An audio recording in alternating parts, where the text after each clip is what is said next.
Facebook Live and CBSN. I am in the office of a best-selling author. What's your name, best-selling author? It's Megyn Kelly. And what is the name of your book, best-selling author? Settle for More. Which, by the way, I heard went to #2 on Amazon today. Yay. So congratulations. Progress. That officially makes you a best-selling author. And if that's not enough good news, today's your birthday. I heard from reliable sources. Thank you, Abby. Today's my birthday. So I'm thinking this is a very good day for you, Megyn Kelly. You know what? It has gotten off to a great start, I must say. I'm feeling very good. My kids brought me breakfast in bed. Yeah. Of course, it's always terrifying to see a 7, 5, and 3-year-old walk down the hall with coffee and over your nice carpet. Like, yeah. Oh, God. But it's for mom, so that's good. Right, I love it. So before we talk about the book, tell me about the book tour, because it was released Tuesday. Has it just been Tuesday? Yes. Wow. I know.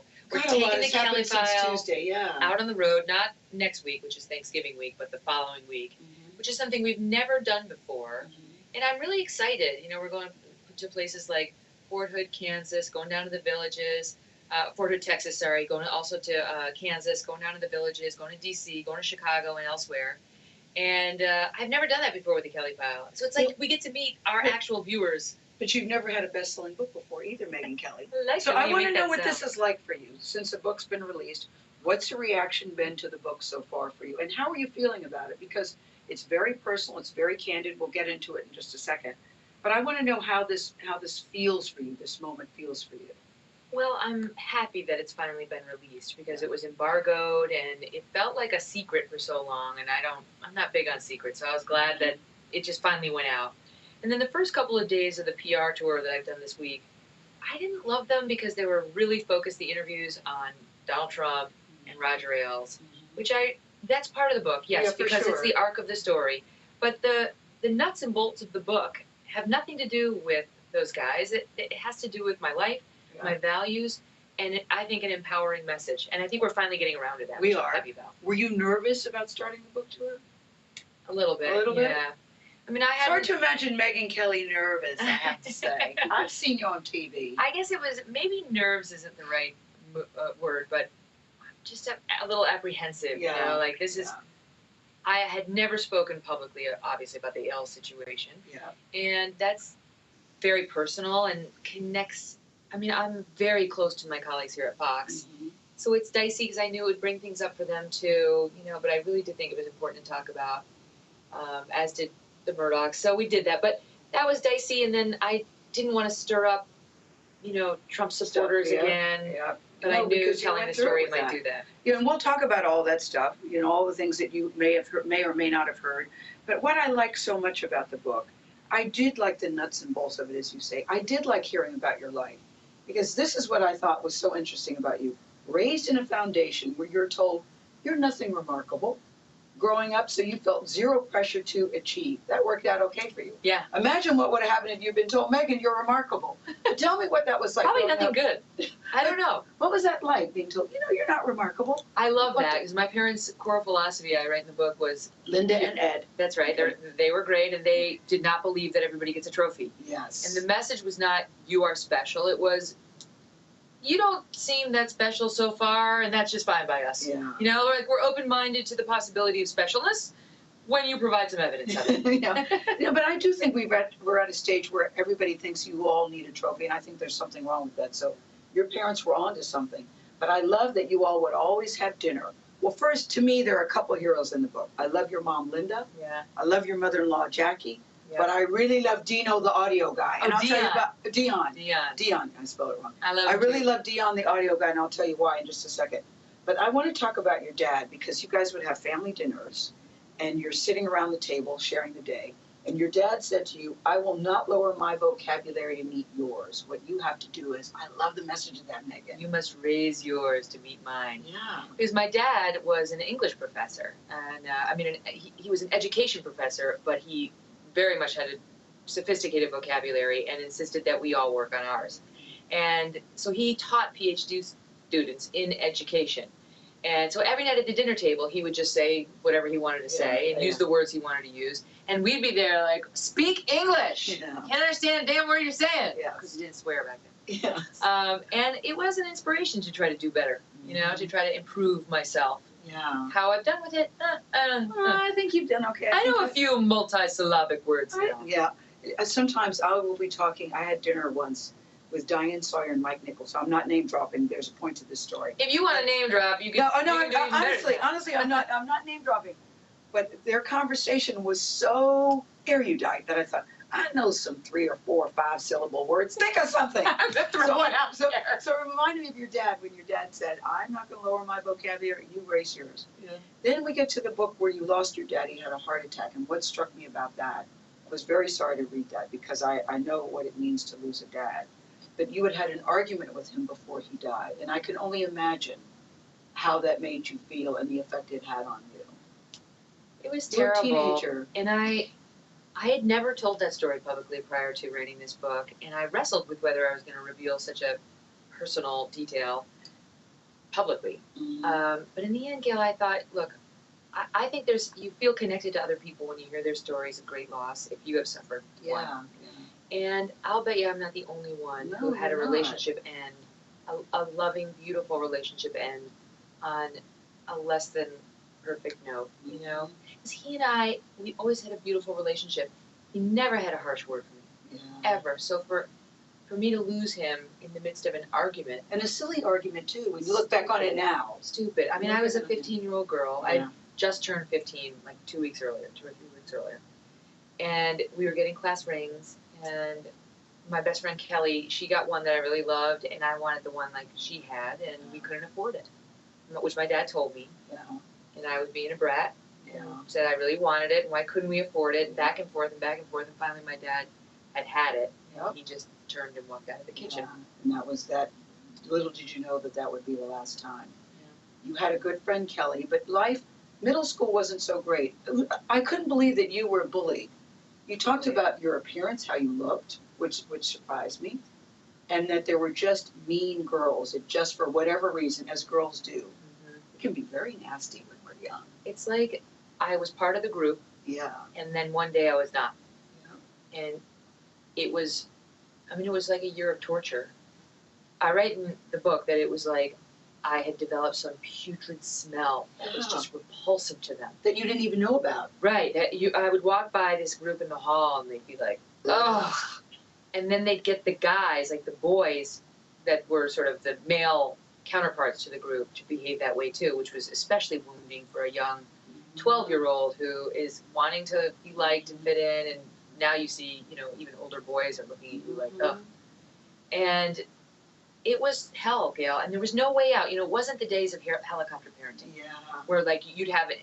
In fact, when my mom read the book, she was upset when she read that chapter. I'm sure. She said, "Why didn't you tell me?" Yeah. Megyn tells a great story in the book that I'm not going to reveal because I want you to buy the book so you could hear the story. But when I read it, I said, "Where are those hussies today?" But you went outside and you started crying and you were skating. But I marvel that you didn't tell your mom that you were bullied. With whom I was close. Yeah, I know that. I was close, and I love my mom. Why didn't you tell her? I was ashamed. Ashamed of what? I thought it reflected on me. I'm not interested. That I wasn't succeeding socially, which was an area in which I had some emotional currency. Mm-hmm. Academics, they always came relatively easily to me. I was never like a straight A student, but I always got, B pluses and A minuses with relatively little effort. Mm-hmm. So I was like, okay, check the box. But socially, I did well. I always thought I had a high EQ. Yeah. And I prized myself on that. And suddenly I was falling apart in that area. Yeah. And I had shame over it. Like maybe there really was something wrong with me. I wasn't attractive. I feel like people should know this version of me was not walking around the halls of Bethlehem Middle School. Bad skin? I had acne.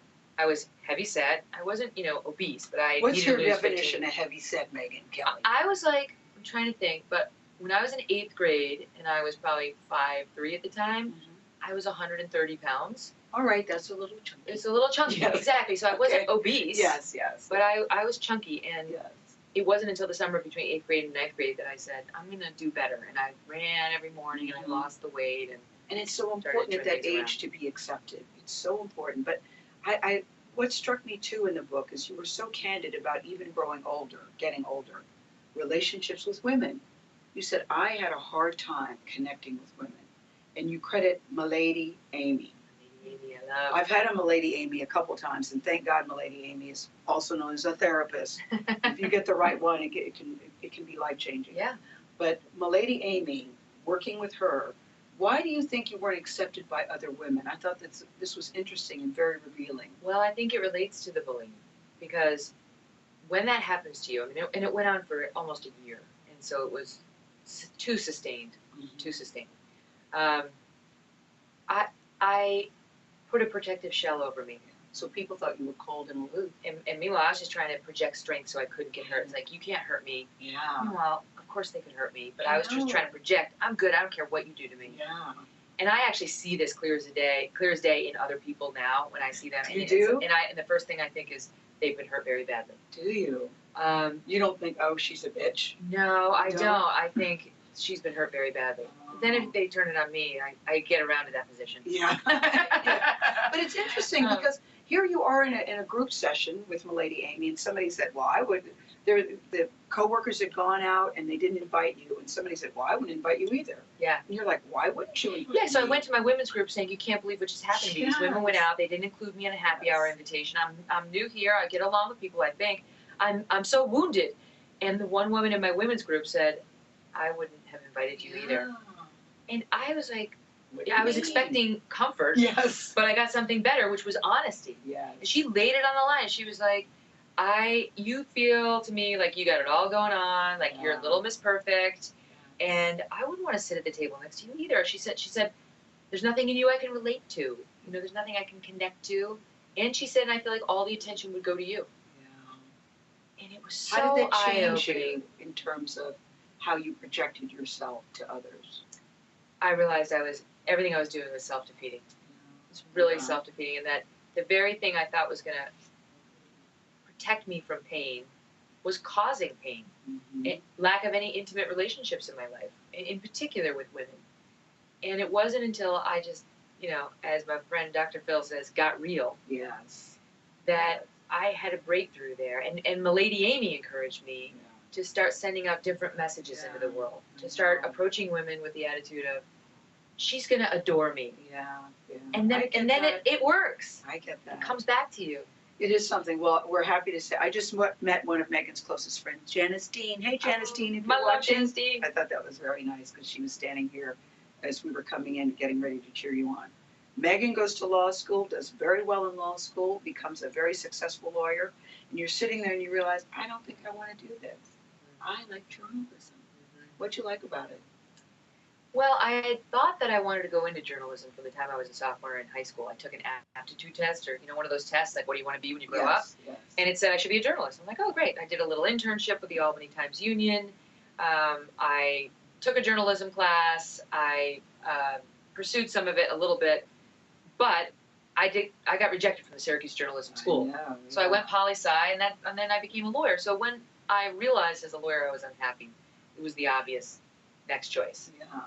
But as you know, it's not easy to break into the field of broadcast journalism. I know, but I want people to know you worked really hard. You worked really hard. You presented yourself. One of my favorite stories in the book is you worked with Major Garrett. I didn't know this. Yeah. Major Garrett of CBS News. Yes. Hi, Major Garrett. And I got such a big kick out of reading about him because you said he has such a great vocabulary and is a great writer. And you saw one of the first things you saw about Major Garrett, I had to write this down, rapacious plutocrats. Rapacious plutocrats. I had to go Google it up. Yes. Exactly. That's my point. I had to go Google that word. I was sitting next to him, poor Major, who he is this like shoe leather reporter. Yes. And he's the real deal. He is the real deal. And he gets stuck sharing an office with me, and I didn't know can we swear on Facebook Live? Yeah, I didn't know my rear end from my elbow. That's about your ass. Oh, look, it was Gayle.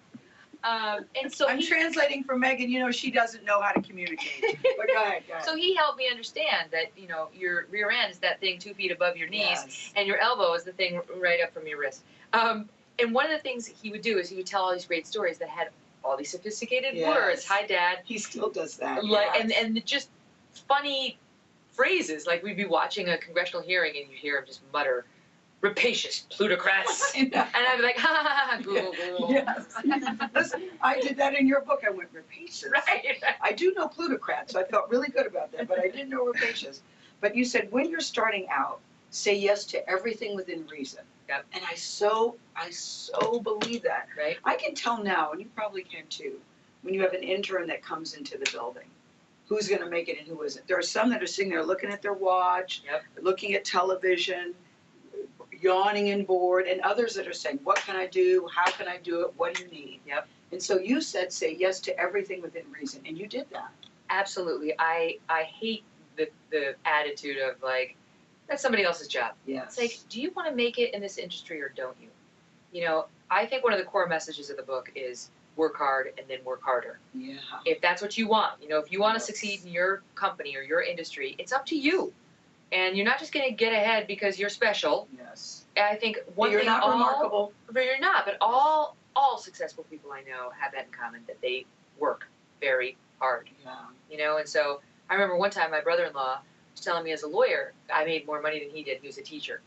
And he was like, it's not fair.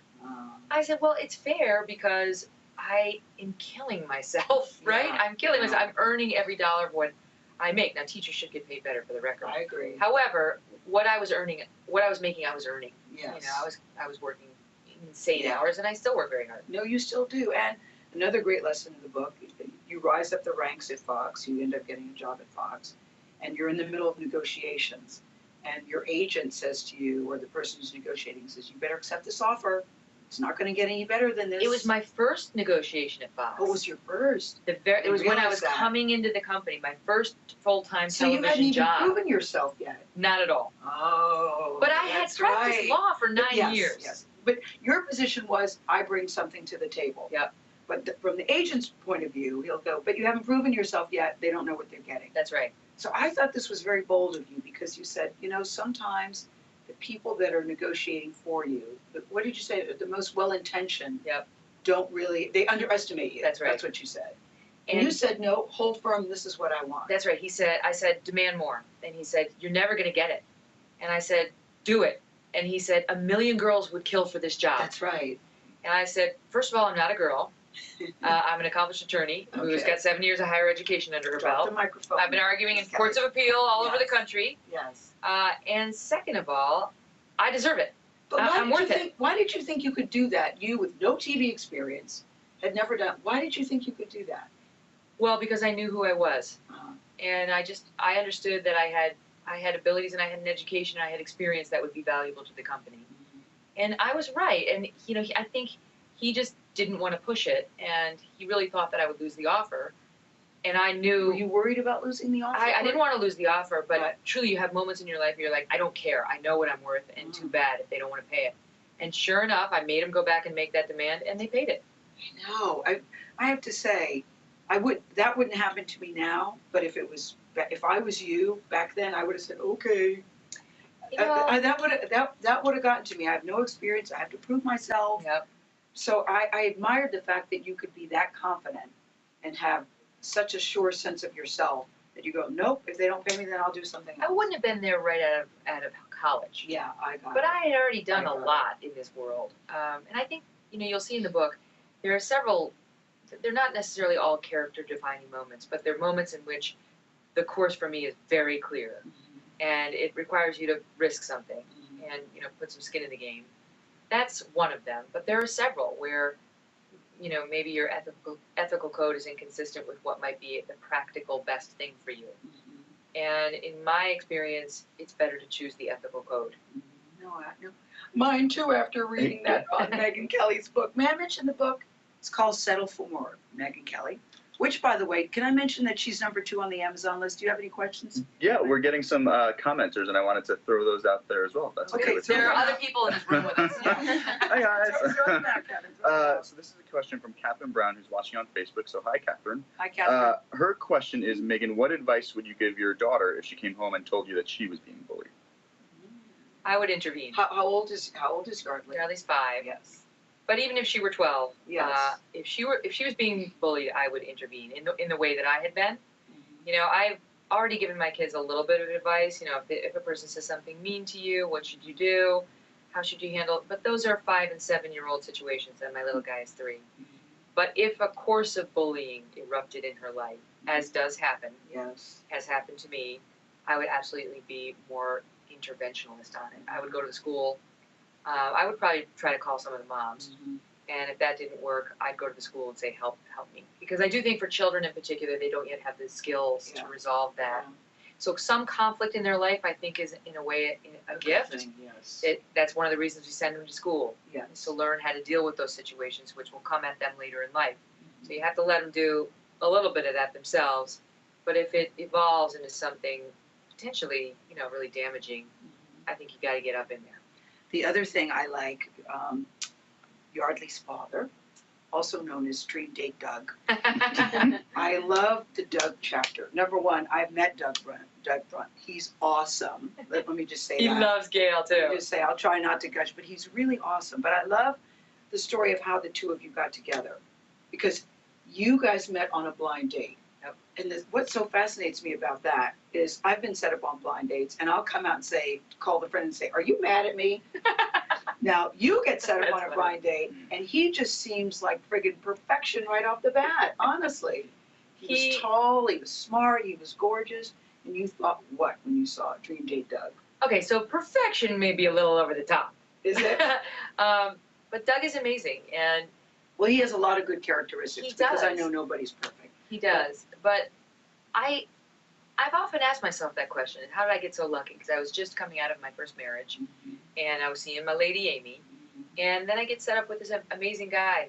He's good looking, and he's smart, and he's kind, and there's actually, speaking of Major Garrett, a great story about him and Doug in the book where I'm meeting Doug. He's 34 years old, that's right, he's 34 years old. Yes. He's really attractive. Yes. And he's not, married. This is funny. So I'm like, what's the story? Is he he's a serial killer? Yeah. He's got a secret wife. Yes. He's gay. Is he What's yes. the story? Yes.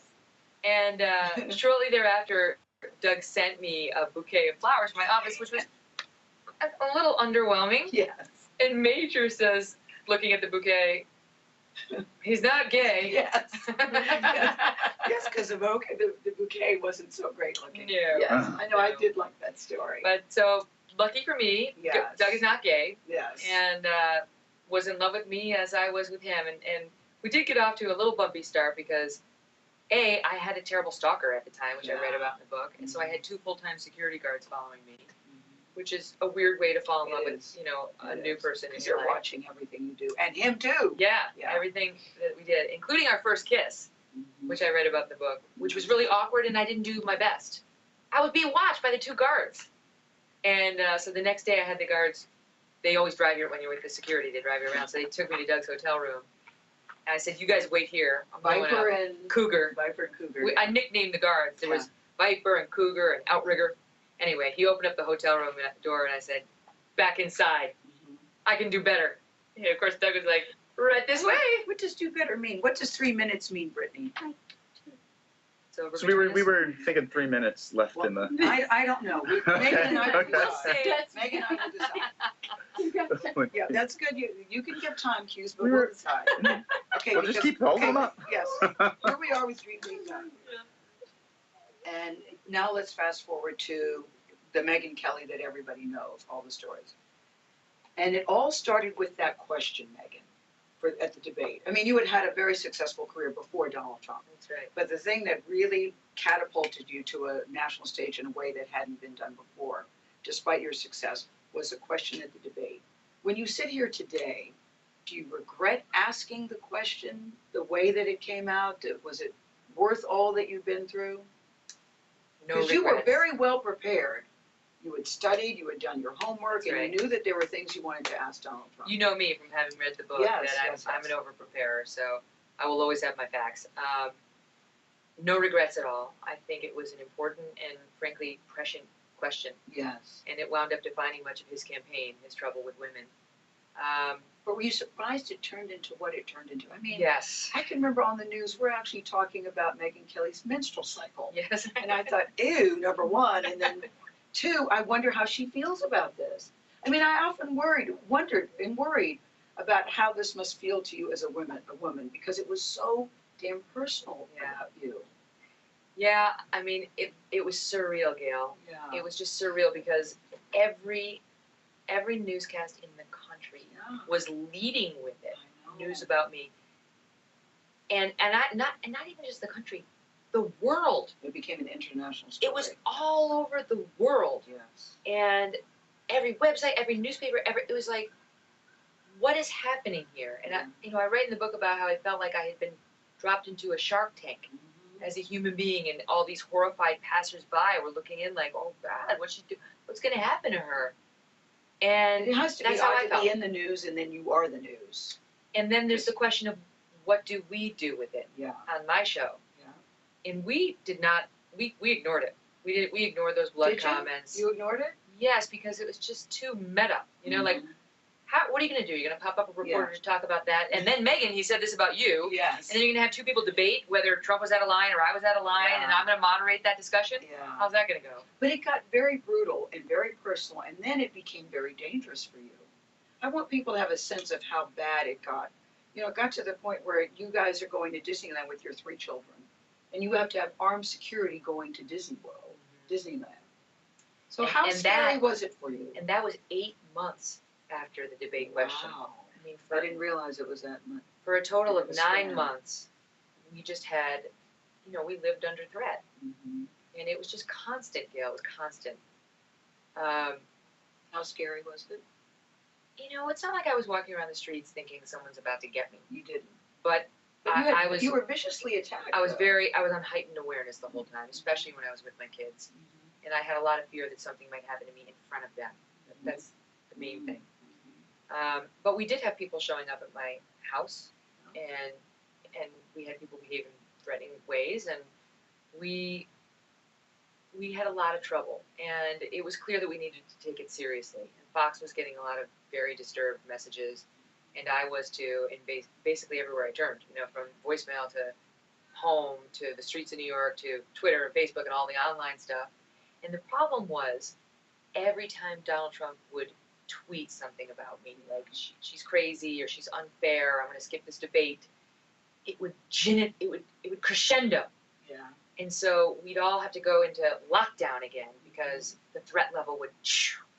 And while you're going through this, you have your team. You have Team Megyn. You have your hair and makeup, your glam squad, who I met the other day. They're awesome. Love them. And you're going on the air, and Dion shouts out, "We love you, Megyn." This is why I love the crew guys. You probably think you have the best crew, but I think CBS has the best crew. But Dion, an audio guy, yells out to you, "We love you, Megyn." That moment. After you had been in it, Megyn. You had been in it. That was an emotional moment for me. It was the day I came back after he had gone after me in the blood comments and all that. You'd gone on vacation. And his top lieutenant had retweeted, "Let's gut her." Yeah. And, I went on the air, and basically the statement I was about to read said, "Mr. Trump has attacked me personally. I've chosen not to respond." And making a promise that I would continue to cover him without fear or favor. And I knew it was going to be hard to read. I had been under siege in a way. Yeah. And I came out to that set, you could just feel the energy in the studio. It was just heavy. All eyes were on me. The guys knew what I was about to do. Everyone in the country was talking about this story. Yeah. So I sat down, I read through it once before we went on air, which I almost never do. I never practice the scripts. And I got through it clean, and then the countdown began. You see the little red clock counting down, it's 8:59, and you're getting down to that last minute, and there, my stage manager, James, was there with 7, 6, 5, 4, 3, and as he's in that last number, and I'm feeling sort of like a little nervous, a little uncomfortable, a real hope that I'm going to get through it, Dion, the guy who puts the mic on and makes sure everything's all set, he's off on the side and he yells out, "We love you." Yeah. I know. I was very touched by that because it just shows you how a simple little thing can be changing. But in the middle of all this, Doug, Dream Date Doug, it's Halloween. He gets a costume that says "Make America Great Again," and as he's walking out the store, what does somebody say to him? The clerk says, "Does your wife need a Megyn Kelly costume?" I know. I thought that was so funny. And she's like, "No, we're good." Actually, she doesn't. No, we're good. So you and Donald Trump seem to be on, should we say, good terms? I think so. No, I think we're actually on good terms now. But that is the impression I get. And then after all of this, Roger Ailes and the controversy there, when Gretchen Carlson filed that lawsuit, and I remember, Nora and I were talking about this. It's so interesting. We haven't heard anything from Megyn Kelly. And I thought, her silence to me spoke volumes. And I didn't really know you. I didn't know, whether there was something involving you or not. But I said, but here's Megyn Kelly, and she's not speaking up. I said, Nora, this means something to me. And you said that when it came out, you were actually ambivalent about when Gretchen Carlson first, but you didn't speak up then. Why not? Well, I had known my own experience, which had happened 10 years earlier. It went on for 6 months, and I got past it without compromising myself. And but your own experience was you had gone to it. He called you to the office. You were working in D.C. and you made a pass at you, a physical pass. Yeah. So I was a first-year reporter here. I was brand new in the business. I had attained my dream job, and about 12 months into my tenure at Fox, I was told that I had captured the attention of Mr. Ailes, which sounded like a good thing professionally. Yes, of course. So he wanted to see me up in New York. I was in D.C. I came up here, and from that point, August of 2005 through January of 2006.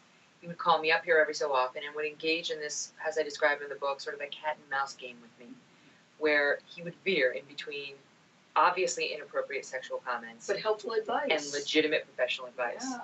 Yeah. And so in the beginning it was confusing, and I was like, is this just him being non-PC? And then it graduated to a place that was obviously inappropriate by any measure. I don't include anywhere near all of the comments in the book, but I include enough so the audience, the viewers can understand, readers, whether it was real or it's not, right? People want to understand it themselves. They don't want you to just tell them. And then it did culminate in a physical attempt to be with me in January 2006, which was the thing I had been living in fear of, because I knew there might come a time when I would have to explicitly reject him, and I feared retaliation. He's not just the boss, he is the big boss. That's exactly right. Yeah. People forget that. I had no power at the time, and he is literally on the cover of industry magazines as the most powerful man in news. And the long and short of it is, year, it was my first year. I had no power. It was my dream job. I wasn't making any money. It was like I needed my job, and I didn't know what to do. But when he came after me in the office, I rejected him. And when I rejected him, he asked me when my contract was up. Which seems like an implied threat. Like, if you don't do this, you ain't going to get a contract. It was pretty obvious. This is the end of your contract. And as soon as I left his office, I called a lawyer. I hired a lawyer. You documented it at the time. Everything documented, and I've shared all of that with the internal investigators here at Fox. But you didn't speak about it for years, and you continued to work at Fox. I did tell a supervisor though, which is that's what you're supposed to do. You take sexual harassment training. That's what they tell you to do. You don't have to go to HR. And what did they tell you, the supervisor? The supervisor vouched for Roger's character and said that he was likely just smitten, and encouraged me to just avoid him. How do you do that? Well, I didn't realize that was an option. He was the CEO of the company. He's calling me up there. Like, what are you going to say? No? No, I'm busy, Mr. Ailes. I can't make it. But I basically was given permission to do that, so I felt I had some cover. So then I just did that. Every time he would call me, I would dodge the call. I would return it after hours when I knew he wouldn't be there. I'd say I was too busy, or I'd make the agreement to go, and then at the last minute I'd say I had something else. And eventually, he either got the hint. I don't know what shut him down. But we fast forward now, years later, Gretchen files her lawsuit. At first you felt ambivalent, but then you decided to speak up. So I felt ambivalent because I had known that other executives here had problems with Gretchen's performance, not just Ailes. I do not mean that to impugn Gretchen in any way. I don't know whether those complaints they had were based on information they were getting from Roger, or their own perception. So don't take that as any statement one way or the other about Gretchen. Yeah, I didn't know that they had problems with her performance. Yeah, there had been some. I mean, working here, I'd certainly heard. And so when I saw her complaint, I just wasn't sure what to believe.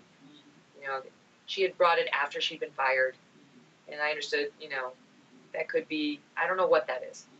But later that day, I saw 3 women come forward in an anonymous report to the Daily Beast, describing themselves as former Fox News employees. And you said, this sounds familiar. As soon as I read their allegations, I knew. But Fox had announced it was going to have an internal review. So I figured, okay, they'll get to me, and they'll get to the truth now. Now we'll know one way or the other. And to their credit, they did. But you said at the time you're looking at Yardley's picture, trying to decide what you're going to say, what you're not going to say, and you looked at her picture and you described what she's wearing, and you thought, I am not going to lie.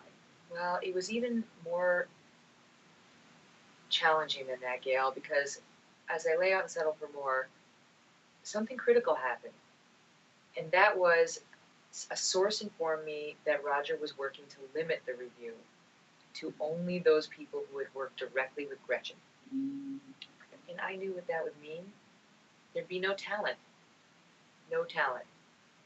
And that meant no me. And the women who went into his office were generally talent, on-air personalities.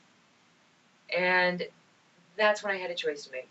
Because I could either sit back and let that, if that were true, that it was going to be a limited review, I could let that play out and let the chips fall where they may.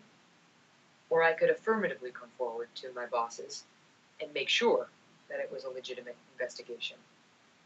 And I wrestled with it, Gayle, because I too was loyal to Roger. I had gone on to have a great relationship with him. And he had my back in a lot of tough circumstances. And we had become friends, including with each other's families. And I care about his family. To this moment, still my heart goes out to his wife and his son. But, and I cared about him in that moment too. I still wasn't sure. I thought I knew, but I wasn't sure. And I didn't want to, I knew this wouldn't be good for Roger to have me come forward. But I also knew, what if God forbid he's doing it to somebody right now? And in the book I write about this moment where I sat on my porch swing in New Jersey, looking through my phone at my pictures of my kids. And there's a picture of Yardley in her white dress with red polka dots and her sneakers. She was up on the monkey bars from which she had fallen a couple of weeks earlier and got stitches in her head, and she had gotten back up there. And I thought to myself, this will not happen to one more woman at Fox News. Ever. And I didn't want Yardley to have to make the same choice as I did. So I picked up the phone and I called Lachlan Murdoch. And I told him to get his general counsel on the phone because I had something to tell him. Why is this hard for you to say now? Because you've lived it, you've been talking about it. What's happening to you?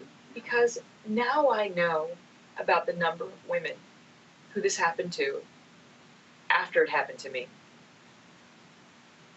And if only the situation had been different, perhaps they wouldn't have had to go through it. And if the situation had been different before I got in that office, perhaps I wouldn't have had to go through it. And it's been hard to write about it. Sure. It's hard to talk about it. It's been hard for my colleagues at Fox News to have this relived. But it has to stop happening. And one of the things I've said to people in interviews is when they say, why didn't you come forward earlier? And the truth is I did tell a supervisor, but put that to the side. The question is not why didn't you come forward earlier to a sexual harassment target. The question is, was there a safe avenue of reporting in your company? And only if the answer to that question is yes, do you then ask that second question. Well, Roger's adamantly denied it. He even points to the interview with Charlie Rose, Charlie Rose from CBS This Morning, where you praised Roger, that you were friends, you had a good relationship, that he's been good to you, and Roger adamantly denies what the allegations you're making. Yeah. People say, well, how could she say that to Charlie and then go and make this claim? What do you say? You've sort of answered that. Well, what do you say? Two things. First of all, both things can be true. You can be both sexually harassed by your boss and then go on to have a good relationship with him. And that was the truth in my case. And I really did come to care for him, and I let go of what had happened. I had been convinced that it was a man looking to have an extramarital affair and not a serial harasser. And I let go of it, I forgave him, and went on to judge him anew. So I did have an affinity for him. Have you talked to him since Not at all. But the second point I think is important to remember, because they use this line, he's used this line with respect to Gretchen and many other women. Like, look at the book that she said nice things about me, in Gretchen's case. And here at Fox, it was understood by all of us that if you gave any interview, any PR at all, you had to compliment Roger. You had to compliment him? You him? had to. And if you didn't, you would hear about it, usually directly from him. And not only that, it had to be effusive praise. I mean, you're told if you do an interview, who tells you that? Roger tells you that? The people handling it, the PR people would say, don't forget to compliment Roger. I mean, in their defense, they were under orders from him. Got it. And if you complimented him to the interviewer and the interviewer didn't put it in the article or they cut it from the piece, you'd still hear from him. I mean, it's like, I'm not in control of what the person, so we were under pressure, I think, in retrospect, to build up his image.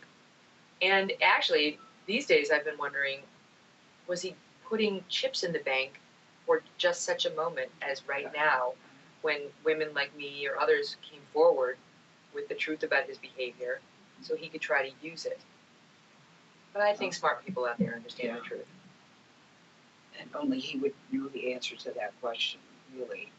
I'm curious about your relationship with your Fox coworkers, because as you know, Bill O'Reilly was on our show, and he was very adamant about, he doesn't think it's right for Fox employees to impugn the network, don't say anything about the network, and he was a little critical of you and how you're handling all of this. He didn't seem to like the fact that I had written about it in the book. No, he didn't. And we should say you're very complimentary, actually, about Bill O'Reilly in the book. You said that he was very helpful to you, that you had a good relationship with him. What is your relationship with working with him now? And what do you say to his response about, well, I think it's wrong. If you have a problem, go to human resources, he said. I'm curious about you and your relationship with Bill O'Reilly. I think a lot of men who haven't been through this don't understand, and I hope, he hadn't read the book, so I hope if he reads it, he'll see the difficulties that the women of this company had in just going to human resources or quitting, as he suggested. Or speaking out about a network that's been good to you. Well, that I wrestled with that too, because I didn't out myself publicly as one of Roger's accusers. Somebody else did that to me.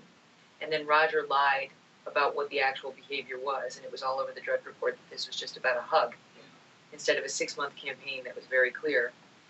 So I did feel to some extent the record ought to be set straight. But I also, listen, Gayle, I didn't have to write about this. The book was great. It was done. It was done, yeah. But I sat down a chapter, and had to talk about it with Rupert Murdoch and Lachlan Murdoch. And they both felt, as I did, that it was an important chapter to include. That sunlight is the best disinfectant. And that we here at Fox, we didn't have anything to hide. We had a very bad actor at the top of the company who, I think the Murdochs would admit to you, should not have been given that much power unsupervised, unchecked. And he hurt a lot of people here. But Fox News is not bad. That is not Fox News. And I reject the assertions that everyone was running around here and they knew. They didn't know. Bill is right that this is a good place to work and it's full of good, hard-working people. But this other thing did happen. And in order to try to stop it from happening at other companies, it's important that we start talking about it. I want other CEOs out there to know, in news and elsewhere, that this is a problem. It's real, and even strong, powerful women who have practiced law for 9 years can be targeted, and just because they don't say something to human resources immediately doesn't mean it isn't real. The number one thing that has to happen at companies, I believe, as a result of this, and I hope people pay attention to this, is make sure you've got that safe avenue. It has to be somebody outside the company, in my view. No, I think, Megyn, you've at least opened a conversation, and I'll end with this, because I know, Kevin, your head must about to explode. Because are we way over? No, it's good. We're good. Keep going. Kevin's like, sure, Gayle, go ahead. I said 3 minutes, 20 minutes. Megyn asking one thing about the book. The name of the book is Settle for More. I love the title, but what I really love is the story behind the title. Would you just end with this on how you came with, number one, you look gorgeous on the cover. Thank you very much. Doesn't Megyn Kelly look gorgeous on the cover? Settle for More. They used some good old lighting in that photo. Oh, no. Oh, no, truly they did. No. It was special lighting. It was like a mirror with all these bulbs facing me. It was like, they took 10 years off of me. I want that mirror with me everywhere. And when you cut your hair, even that became a story, because you cut your hair in the middle of all of this.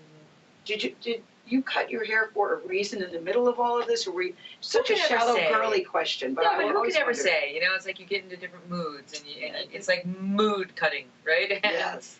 I guess I was feeling a little bit more empowered and sassy, and I had said at one point that I feel like I went from F me hair to F you hair. Maybe I was just more in an F you kind of frame of mind at the time. Well, let me just say, I just think it's Trey F chic. Okay, so let's do Settle for More.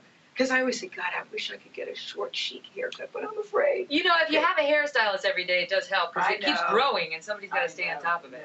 It's really very becoming on you. So let's close with Settle for More, how you came up with the title. So I was an unhappy lawyer living in Chicago, working billing 3,000 hours a year, which is an incredible amount of work, and realizing that I was not happy. I had a few events that I lay out in the book that helped me just realize I was not happy, even though I was succeeding. Yeah. One night, there I was watching Oprah. Who? Oprah, I say. As Gwyneth Paltrow said, the mother of us all. On the late night reruns, because she would come on at midnight. In Chicago, they had it. She was on at 4, and then she was on again at midnight. That's when I would get home from work, and I'd have my lean cuisine or some other snack that was been there, supposedly healthy. Yes. And she had Dr. Phil on every Tuesday. It was Dr. Phil Tuesday, and he said, the only difference between you and someone you envy is you settled for less. He said that to a guest, yes. And to me, it was my aha moment, that I realized in that moment that I didn't have to settle for less, that I didn't have to live like this, or feel like this, or feel envy at anybody I saw, that I could settle for more, that I could change my life by doing better, just making better choices. And I did. Settle for more. Oh boy, and how. Thank you, Megyn Kelly. Happy birthday, Megyn Kelly. Thank you very much. Congratulations. I'm coming over for a hug. I'm moving in for one. Best-selling author, you. Thank you so much, Gayle. I'm so happy for you. Really, so happy. And I think that your story's going to help a lot. I hope so. It says, say bye CBSN. Megyn, can you say bye CBSN? Were people watching this? Yeah. Crap. Can you say bye CBSN? Bye CBSN. All right, we'll see you next time. Bye, Bye Major. Facebook Live and CBSN. Really bye, Major.